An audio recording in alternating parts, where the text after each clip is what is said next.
মোৰ পত্নী থাকে নলবাৰীৰ ঘৰৰ এড্ৰেছ দিয়া আছে আপুনি পঢ়িব নাজানে আপুনি পঢ়িব নাজানে দিয়ক এইবিলাক আপোনাৰ দৰে ইমান তলৰ শ্ৰেণীৰ মানুহৰ লগত কথা নাপাতো আপোনালোকৰ মালিকে কেতিয়াবা সুধিব মই উত্তৰ দিম মালিকক যিকেইটা প্ৰশ্ন সুধিছো এইকেইটা উত্তৰ দিলে ধন্যবাদ নমস্কাৰ গণতন্ত্ৰৰ চতুৰ্থ স্তম্ভ সংবাদ মাধ্যমকো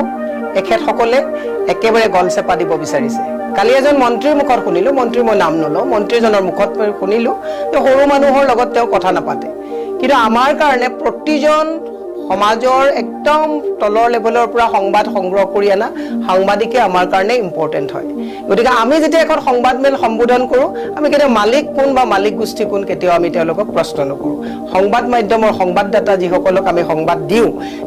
যিসকলে সংবাদ নি পেলাই আমাৰ গোটেই খবৰবিলাক নিৰপেক্ষভাৱে পৰিৱেশন কৰে তেওঁলোক আমাৰ কাৰণে বহুত গুৰুত্বপূৰ্ণ গতিকে মই এটা কথা আপোনালোকক ক'ব বিচাৰিছো প্ৰথমতে সংবিধান আৰু গণতন্ত্ৰৰ চতুৰ্থ স্তম্ভ এইবিলাকক এফালৰ পৰা গলচেপা দি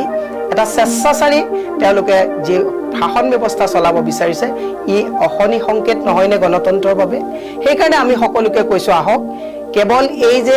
আমি গোটেই কথাবিলাক যে পাতিছো যে আজি সংবাদ গোষ্ঠীক মাত মাতিব নোৱাৰা কৰিছে আপোনালোকে দেখিছে বিভিন্ন সময়ত তেওঁলোকে আমাৰ যিবিলাকে নিৰপেক্ষভাৱে নিৰ্ভীকভাৱে সমাজত হৈ থকা অন্যায় অনিয়মৰ বিৰুদ্ধে চৰকাৰে হঠকাৰী যিবিলাক সিদ্ধান্ত লয় এই সিদ্ধান্তৰ বিৰুদ্ধে যেতিয়া আমি মাত মাতো তেতিয়া তেওঁলোকে গোচৰ তৰি তেওঁলোকে কেছ দি ভয় ভাবি কৰি তেওঁলোকে মুখ বন্ধ কৰিব বিচাৰে আৰু মুখ্যমন্ত্ৰীয়ে সেই তাকেই আগতে কৰি আহিছে ওইটো মালিকক কৈ দিম তই কোন চেনেলত কাম কৰ আৰু তাৰেই